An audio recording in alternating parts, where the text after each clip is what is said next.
Folks, coffee break this week. It's going to be a little different. A lot of the previous weeks I've been reflecting on the previous week's sermon and sort of unpacking some more scripture. And I sort of still want to do that this week, but we're doing this in light of, hopefully you've seen the recent announcement that we're transitioning back to virtual worship. And I know that's not what any of us envisioned for this time of year. There was so much hope going into worship in person and all the things that came with that for Christmas Eve, and now that sort of has to change again. But as I was reflecting a little bit more on this previous week, as we were reflecting on what do we do in light of the Christ child who's about to come to us once again this Christmas, it dawned on me that we have an opportunity here, church. We really do. Now more than ever is a time for the church to step up its game.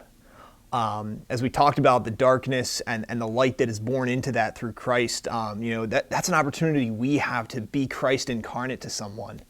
So I was thinking about with the recent transition in businesses and the way that they are already struggling in the midst of this pandemic with business. Money's tight. Folks are looking, how am I going to celebrate Christmas? How am I going to know that I'm able to give my family the joy of Christmas morning? And I was reflecting on what are some of the ways we as the church could step up. What are some of the things that you and I can do to see those folks who are doing their hardest to make ends meet, who are fighting to keep their head above water this season? And there's a few suggestions I want to make. I want to encourage you to reflect on some of these options for your own journey, for some things that you might be able to do, just to bless the community around us, those who need to know that they haven't been forgotten. So I want to share with you some things that I want to encourage you. Maybe do some of these things. Maybe it's one, maybe it's all of them. Whatever it looks like for you, wherever you're at. But I want to encourage you to think of some of the ways that you can bless these folks in the community. So as I was thinking about restaurants, there's a couple ways that we can really bless the restaurants around us. We have a lot. One of the things my girlfriend and I talk about all the time. For such a small town, we have some of the greatest restaurants to dine at. And while we can't go to these restaurants and sit down at the table or at the bar anymore to enjoy that meal with good company and friends around us, there's still options for carry out. And one of the things I want to encourage you to do is, because these restaurants have fought so hard for you and I to give us that sense of joy, now's the time to support them back. So I want to encourage you, maybe 2 times before Christmas, pick 2 of your favorite restaurants that are still offering that carry-out option and dine there. Have dinner there, or have their food for dinner. Go there to pick up your food for dinner. But along with that, one of the things we can do for those folks that are working there, many of them rely on tips to really fill their checking account to make ends meet. One of the things I would encourage you to do is not just tip, but tip extravagantly generously. I'm talking like 30% or more. I know that sounds like a lot, but we've got to remember these folks are hurting more than ever right now, because that is a major source of their income. So much of what they rely upon comes from those tips. And talk about an awesome way to show people that we are sacrificially willing to support them in these moments as the church. I mean, that's what we're called to be, as a generous givers. But on top of that, one of the other things I was reflecting on,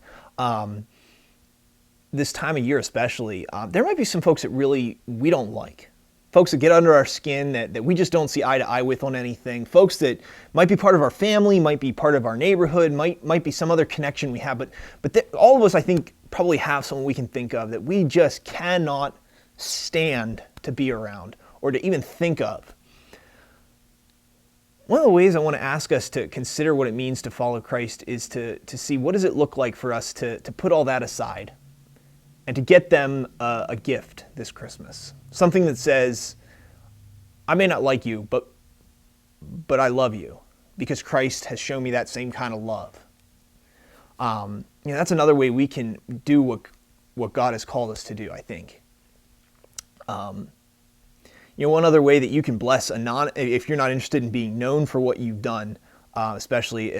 One of the things I love hearing these stories is the pay it forward stories. I constantly see folks on Facebook talking about how, this person in this particular vehicle ahead of them at Dunkin' Donuts or McDonald's or wherever it may have been, paid for their meal before they got to the window so that they didn't have to pay for it, just as a way to say, hey, here's a way I want to bless you. These are just some of the ways that I could think of initially to say, I want to bless people this year especially. I want to encourage you to take one or all of them or however many or a combination thereof, or maybe there's something else you've thought of. I don't know. But man, church, let's do something special this year. Let's look around this community and ask ourselves where we can go above and beyond the normal to really be a generous church this season, especially given everything that's going on, because that's the heart of Christmas. That's the heart of what it means to be the church, is to see the community and find ways to bless it extravagantly.